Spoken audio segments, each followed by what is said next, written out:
Le deuxième adjoint au maire de la commune de Libreville, Annie-Christelle Limbourg-Iwinga, a parrainé et honoré de sa présence à l'événement Rencontre entre élèves et handicapés organisé par l'OPH, l'Organisation des personnes handicapées, ce mardi 12 avril au lycée d'application Nelson Mandela, situé dans le 1er arrondissement en face de l'université Omar Bongo. Le thème central, le handicap et ses difficultés à l'école. Soulignons que cette manifestation est placée sous les auspices des élus du 1er arrondissement de la commune de Libreville. Dans son intervention, le deuxième adjoint au maire de Libreville a de prime abord remercié les parties prenantes, les organisateurs de cet événement, sans omettre de rendre un vibrant hommage mérité au chef de l'État Ali Bongo Ondimba.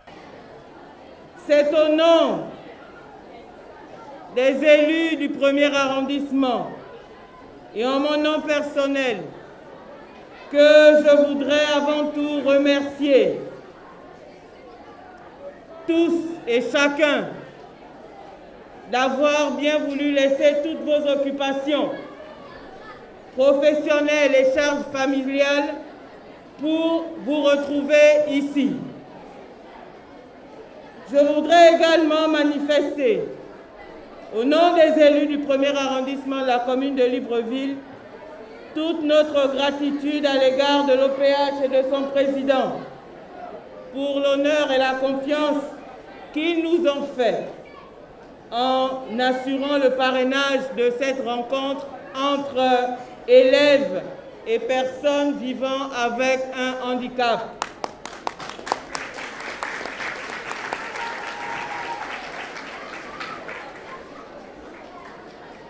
Qu'il nous soit permis de rendre un hommage mérité et appuyé à son Excellence Ali Bongo Ondimba.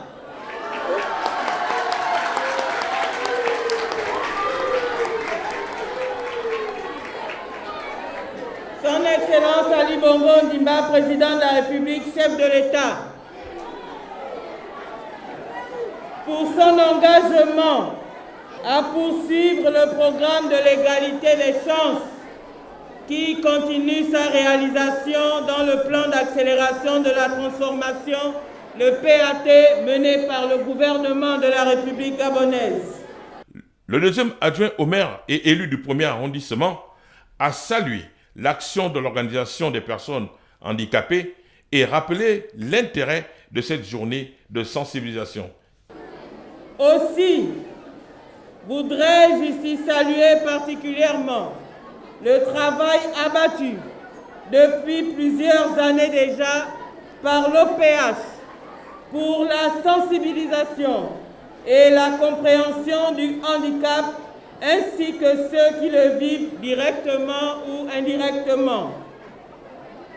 Ainsi, la rencontre de ce matin vise à prendre conscience et faire prendre conscience des difficultés des élèves vivant avec un handicap. Après avoir dénombré les cas des élèves vivant avec un handicap et décliné sa vision de la scolarité inclusive, le proviseur du lycée d'application Nelson Mandela, Grégoire Obango, a rappelé que cette manifestation cadre parfaitement avec les objectifs du séminaire sur handicap et égalité de chances tenu en 2016.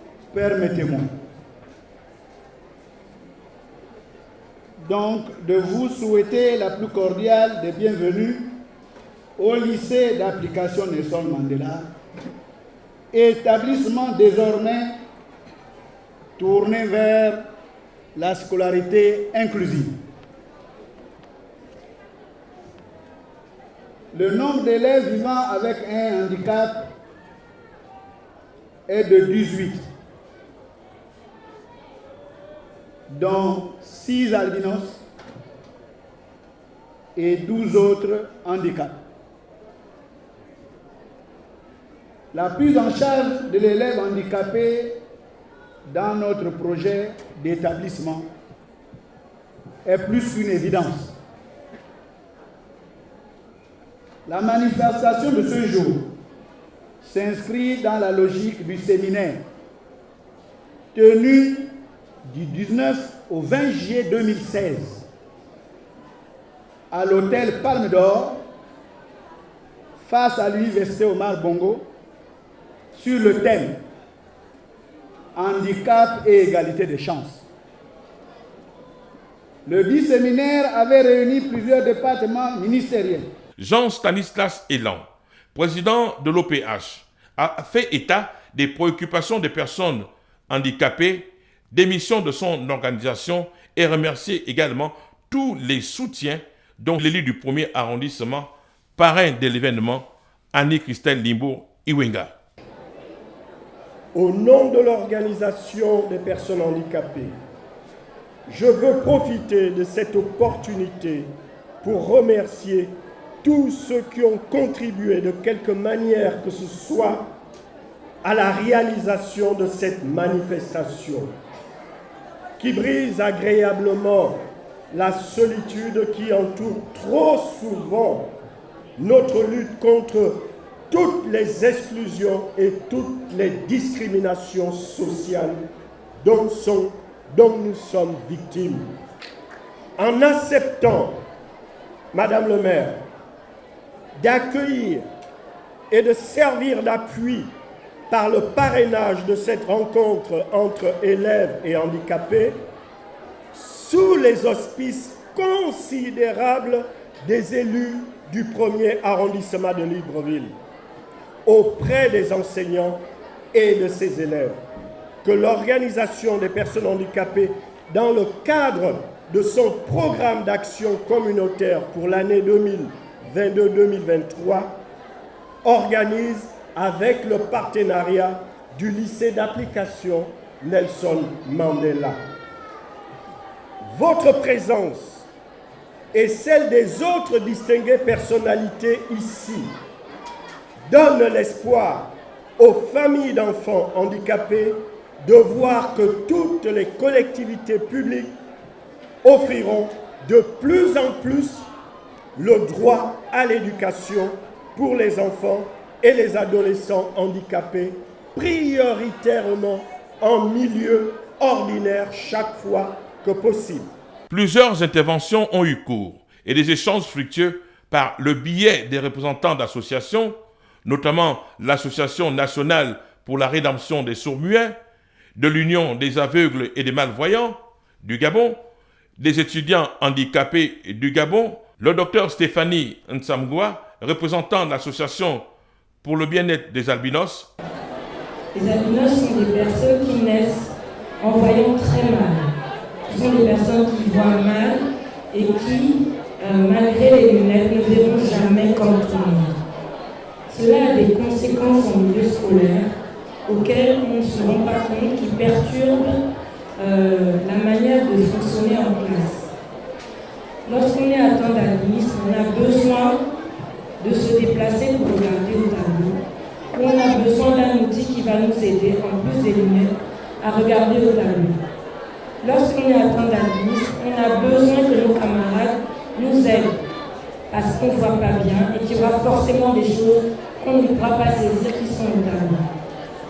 Lorsqu'on est atteint d'albinisme, on a besoin que les enseignants nous laissent faire ce que nous avons à faire pour voir, pour apprendre à lire, pour apprendre à compter, pour apprendre tout ce qu'on apprend à l'école. Nous avons besoin de nous déplacer et de communiquer avec nos camarades plus que la moyenne. Lorsque les enseignants ne le savent pas, ça aboutit à des punitions injustifiées. Lorsque les camarades ne nous aident pas, ça aboutit à des mauvaises notes à l'école. Une communication, un témoignage saisissant et poignant ont capté aussi l'attention des élèves. C'est l'intervention du conseiller du président de la République, Serge Okogo, qui aujourd'hui est un exemple de réussite d'une personne handicapée, notamment par son cursus scolaire, universitaire et professionnel. Pendant la fin de l'année, j'ai passé mon bac. Mais fait de passer mon bac, le fils, le directeur du collège de Planète, allait faire le fils du baccalauréat pour le dire que je suis malentendant. Les épreuves, je ne dois pas passer. Il faut qu'il s'équipe. Il a dit non, le malentendant là, c'est un mentor. Il a pris à où? Encore, même problème, non, ne crois pas ça. Vas-y, voilà. C'est pas ma fonction. La fonction importante aussi, mais la profession, je suis diplomate. Finalement, je suis aussi conseiller du président de la République. Voilà mon histoire. Je suis là, c'est pour vous dire qu'un handicap n'est pas une fatalité. Au sortir de cette action de sensibilisation, Madame le deuxième adjoint au maire de la commune de Libreville a livré son sentiment. Après un tel événement, nous ne pouvons d'abord que remercier Dieu parce qu'il nous a enseigné aujourd'hui et à plus d'un titre. Et les enseignements reçus aujourd'hui relativement aux personnes vivant avec un handicap sont tellement pertinents que nous pensons qu'à partir d'aujourd'hui, une nouvelle méthode de travail, une nouvelle méthode de collaboration dans le cadre de la ville, puisque vous m'interrogez en tant que ville, et donc dans le cadre de l'intercollectivité devra se mettre en place afin de voir ensemble avec ces personnes donc vivant avec un handicap comment prendre au mieux leurs préoccupations et comment échanger au mieux sur les politiques publiques qui sont mises en place par les hautes autorités et comment transmettre au mieux effectivement leurs attentes par rapport à la mise en œuvre de celles-ci. Signalons qu'Annie-Christelle Limbour Iwinga, en sa qualité de membre du bureau du conseil municipal, n'a pas manqué de rassurer les représentants des associations des personnes vivant avec un handicap qu'elle fera un compte rendu au maire de Libreville, compte rendu relatif au plaidoyer issu de cette importante rencontre. Elle a également saisi cette opportunité pour relayer le message de l'édile de la capitale gabonaise, Christine Mba Ndoutoum, épouse Oumeyindou, celui de participer massivement à la lutte contre l'insalubrité.